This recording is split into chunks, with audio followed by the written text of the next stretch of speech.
Buenos días, mi nombre es Alejandro Verdú, soy residente de oftalmología de primer año del Hospital de la Santa Creu i Sant Pau en Barcelona y durante los meses de abril y mayo he estado trabajando con varios compañeros del grupo Admiravisión. Voy a hablar durante esta sesión de astigmatismo y concretamente de cómo podemos corregirlo, tanto durante la cirugía de cataratas como también tras esta si aún persistiera. Para empezar, recordaremos primero lo básico. ¿Qué es el astigmatismo? Se trata de una anomalía de la refracción que aparece cuando el ojo presenta potencias meridionales diferentes en algunas de sus superficies refractantes. Es un defecto de refracción en el que ni acomodando ni variando la distancia de los objetos se verán las imágenes enfocadas. La imagen retiniana, por tanto, siempre es borrosa y con un tamaño distinto en las diferentes direcciones. El astigmatismo más frecuente es el regular y se produce cuando la córnea o el cristalino, en lugar de ser esférico, es un sistema astigmático que puede compensarse con una lente cilíndrica. En la imagen podemos ver una superficie astigmática o tórica y podemos ver, en este caso, la diferencia de curvaturas entre el meridiano vertical respecto al horizontal. Vemos que el vertical está más curvado y el horizontal menos. En cambio, en el astigmatismo irregular no se puede compensar con lentes convencionales, ya que la córnea no es uniforme, pudiendo ser debido por cicatrices o deformidades corneales.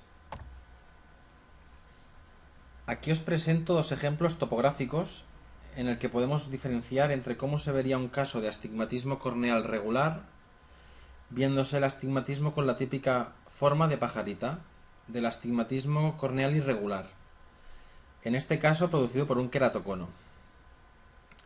Como ya sabemos, podemos comprobar tanto la regularidad de la córnea como otras características con diferentes índices que nos proporciona la topografía, como el índice de excentricidad, el índice de asimetría de superficie, el índice superior-inferior y el índice de irregularidad de superficie, entre otros. Podemos clasificar el astigmatismo de diferentes maneras. En esta diapositiva lo hacemos en relación con el meridiano de mínima refracción. Puede ser directo o a favor de la regla, que es el más frecuente, el que vemos en la imagen A. En el astigmatismo directo, el meridiano de mínima refracción se encuentra cercano o en la horizontal.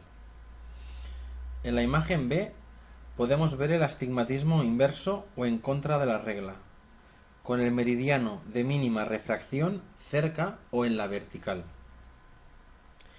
Y finalmente, en la imagen C, el astigmatismo oblicuo, en el que los meridianos están a más de 30 grados de la horizontal o de la vertical. El astigmatismo no es constante, puede ir variando con el tiempo. Como sabemos, en pacientes jóvenes puede aumentar el astigmatismo por progresión de un queratocono. En edades avanzadas se produce un aumento del astigmatismo en contra de la regla. Se cree que debido a la deformación producida por la tensión de los párpados. También se puede modular el astigmatismo por otras deformidades corneales, traumatismos sobre la córnea o impacto de cuerpos extraños. Todo esto hay que tenerlo en cuenta a la hora de planificar la cirugía de la catarata, ya que podríamos ser capaces de influir sobre ese astigmatismo durante la cirugía. Hoy en día, el éxito quirúrgico de la cirugía de cataratas ya no se trata únicamente de la facomulsificación de esta, sino que vamos más allá, intentando conseguir un resultado hacia la mejor calidad visual posible. Así pues, los objetivos de la cirugía son obtener una recuperación visual rápida, con la mejor calidad posible sin corrección óptica y estabilidad a lo largo del tiempo. Como hemos dicho, si no tenemos presente el astigmatismo corneal total del ojo, podemos incluso aumentarlo durante la intervención, observándose tras la cirugía una buena correcta reducción del defecto esférico, pero empeoramiento del defecto astigmático. Por eso hay que tener en cuenta estos tres factores que salen en la diapositiva, que son factores que podemos controlar durante la cirugía para conseguir nuestro objetivo de reducir el astigmatismo. Podemos actuar a nivel de las incisiones, del material de sutura y de la técnica de cierre de la herida quirúrgica.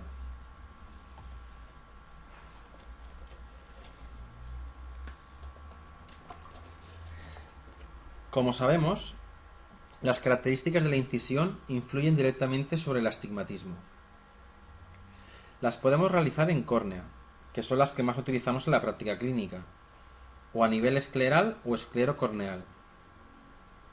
En esta tabla resumo los pros y contras de ambas. A favor de las incisiones corneales tenemos que presentan escaso sangrado, acortan el tiempo quirúrgico, se produce mínima inflamación, hay buena coaptación de bordes y se produce acceso directo a la sutura. Por contrapartida, hay mayores molestias posoperatorias, mayor astigmatismo inducido. Podemos provocar también astigmatismo inverso y una refracción inestable. Las incisiones esclerales presentan un cierre muy seguro, menor astigmatismo inducido y una refracción más estable que las corneales, pero aumenta la dificultad quirúrgica y se produce un difícil acceso a la sutura. Hay unos conceptos generales que debemos tener claros para entender el efecto que producen las incisiones sobre la córnea. El más importante es el que cuando realizamos una incisión en un meridiano, se produce un aplanamiento de este y a la vez produce un encorvamiento del eje perpendicular. Así pues, si nosotros realizamos una incisión principal coincidiendo con el eje más curvo corneal, podremos ser capaces de disminuir el astigmatismo en mayor o menor medida, dependiendo también de los siguientes factores. El astigmatismo inducido es inversamente proporcional a la distancia de la incisión al limbo, o, dicho de otro modo, una incisión próxima al eje óptico será más astigmática que una cercana al limbo. Importante conocer también que el astigmatismo inducido es directamente proporcional a la longitud de la incisión. Y esas tres últimas consideraciones también debemos saberlas. La primera, que a mayor profundidad de la incisión, mayor es el cambio refractivo. La segunda, que la forma de la incisión puede variar en mayor o menor medida el astigmatismo, como veremos más adelante.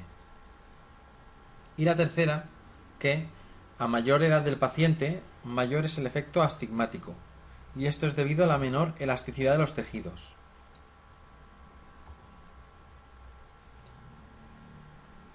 Pues sabiendo estos conceptos básicos, podemos aplicarlos en el quirófano.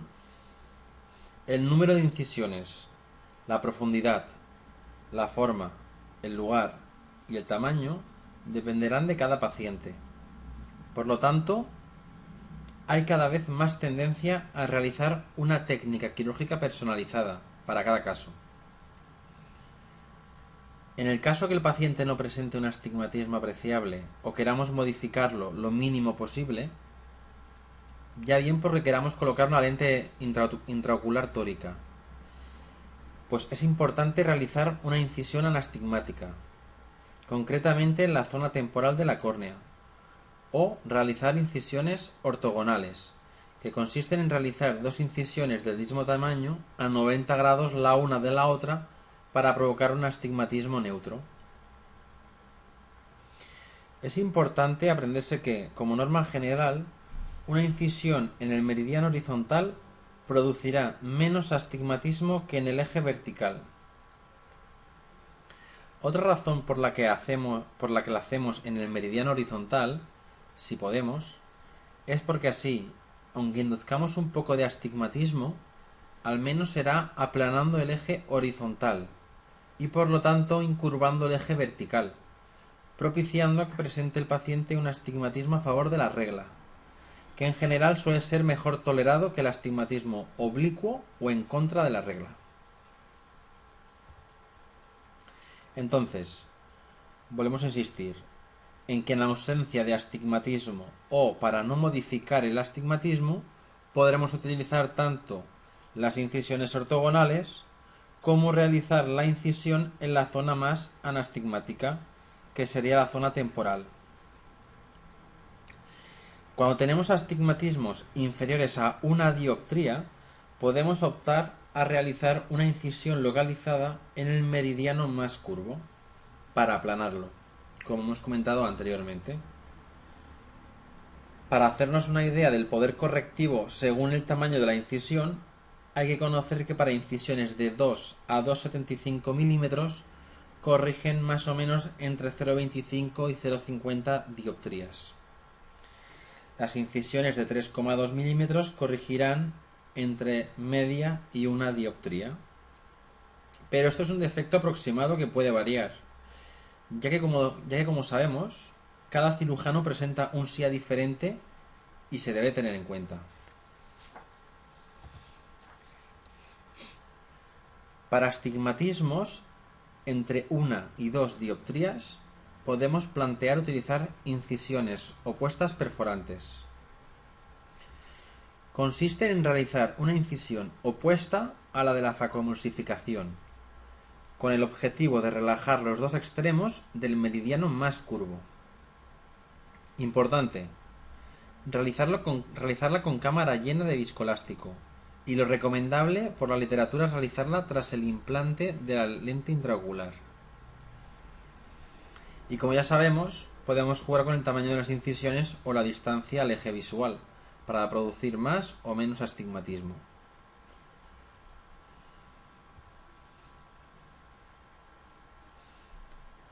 Para astigmatismos entre una dioptría y media a 3 dioptrías, se pueden realizar incisiones relajantes limbares, es decir, en córnea inmediata a limbo. Se pueden realizar aisladas o en parejas enfrentadas. Lo recomendable es realizarlas bien al inicio de la cirugía o tras la facoemulsificación. Tienen un efecto moderado y estable, ya que se realizan lejos del centro óptico. Pero hay que saber que se realizan las incisiones con gran amplitud, de entre 30 y 90 grados, y de ahí que puedan corregir esta cantidad de astigmatismo a pesar de realizar las incisiones en limbo.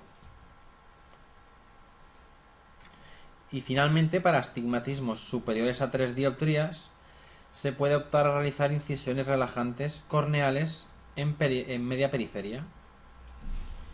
Más o menos lo recomendado es realizarlas entre los diámetros de 5 y 8 milímetros, en la córnea intermedia. Tenemos las transversas rectas y las arcuatas, que como sabemos se han utilizado con frecuencia en casos de astigmatismo postquirúrgico inducido y postqueratoplastia.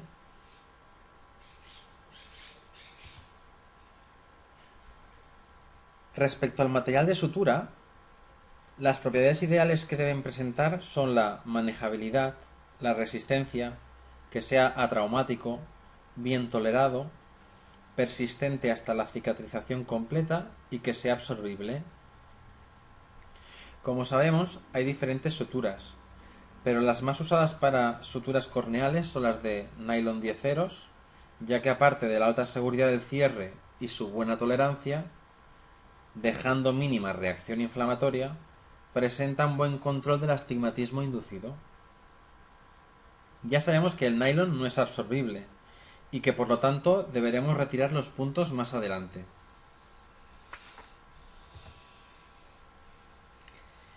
Y finalmente, en el apartado de técnica de sutura, conocer que hay suturas que inducen astigmatismos y otras que no. Dentro de las suturas astigmáticas encontramos la más usada por los cirujanos en la práctica clínica en la cirugía de cataratas, los puntos sueltos en córnea. Es importante conocer que el punto que pongamos incurvará el meridiano donde se encuentra y por consecuencia provocará el aplanamiento del meridiano perpendicular. Más adelante, tras la retirada de los puntos, se consigue la estabilización del astigmatismo de una manera muy rápida.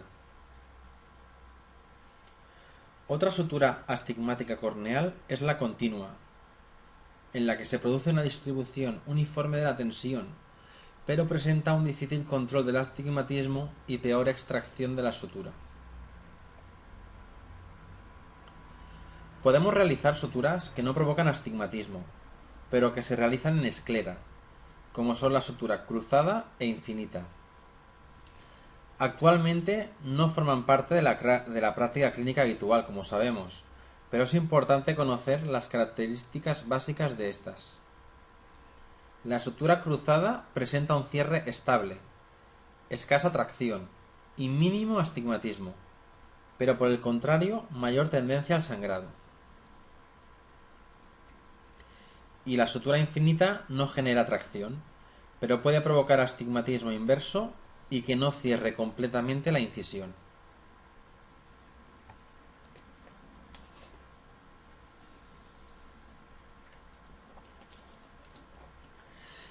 Bien, otra opción para corregir el astigmatismo a partir de una dioptría, muy utilizada actualmente, es introducir durante la cirugía una lente intraocular tórica, que valga la redundancia, presentan una superficie tórica de 90 grados entre meridianos y que se tiene que tener en cuenta que se tiene que colocar en una posición determinada para poder corregir el defecto astigmático objetivo.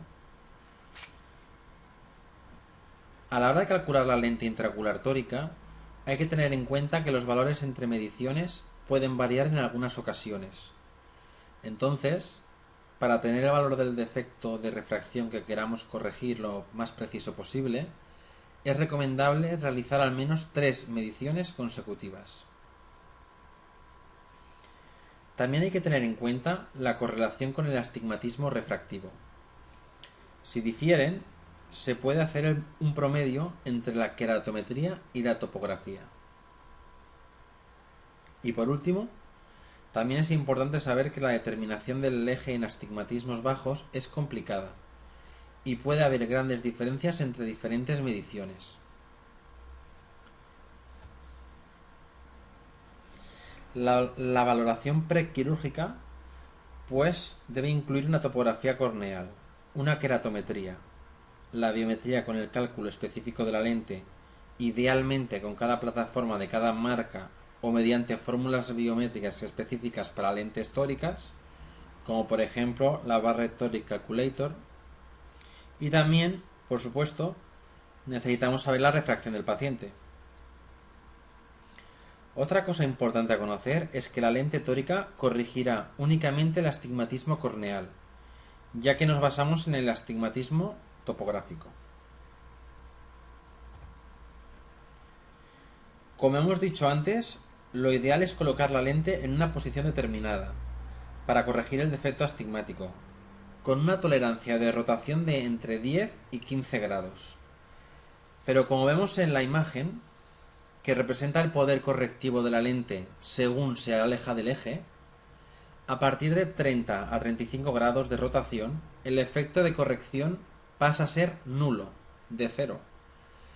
Y si aún rotará más, su efecto pasa a ser el contrario, es decir, que aumentaríamos incluso el astigmatismo. El resultado refractivo es predecible, pero hay que tener en cuenta que la eficacia correctora de la lente va a depender de 3 factores. Hay mayor efecto si el ojo es corto, es decir, que haya menor longitud axial. Mayor efecto también hay cuanto más plana sea la córnea. Y mayor corrección también cuanto más adelante se posicione en el saco capsular. Y obviamente, como suponemos, cuanto menos aleje del eje astigmático. Tras la cirugía de catarata con implante de cualquier tipo de lente, es conveniente averiguar cómo se encuentra la refracción, pero es común que durante los 2 primeros meses se vayan produciendo fluctuaciones de la visión. Por lo tanto, no deberíamos dar los resultados como definitivos hasta pasados 2 o 3 meses tras la intervención quirúrgica, idealmente.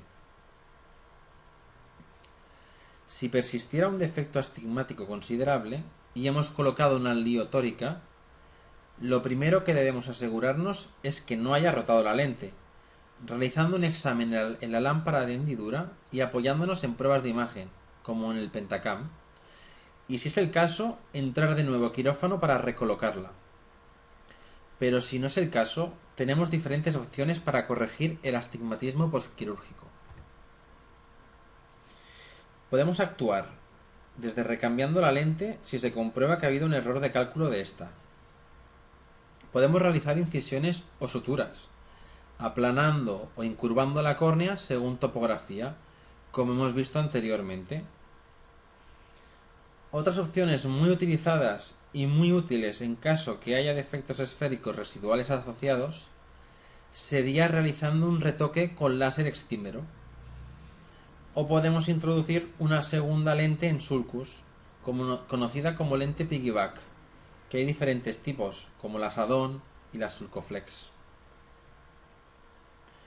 Estas dos últimas técnicas son las más precisas y las que nos permiten afinar más y predecir mejor el resultado final.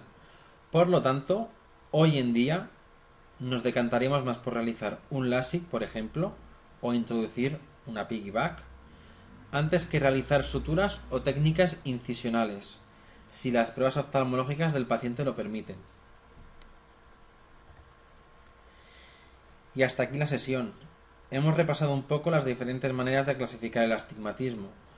Hemos recordado las maneras que tiene el cirujano de influenciar tanto para bien o para mal, o adrede o sin querer, en el astigmatismo ocular, que cada vez se están teniendo más en cuenta durante la planificación prequirúrgica, tanto en la sanidad pública como en la privada, con el objetivo de conseguir, al fin y al cabo, los mejores resultados en nuestros pacientes que podamos darles. Y bueno, que si aún no hemos sido capaces de corregir el astigmatismo, pues conocer que podemos ofrecer al paciente diferentes opciones para corregirlo, si el paciente lo necesita. Y nada más, muchas gracias por vuestra atención y espero que os haya servido este repaso. Un saludo.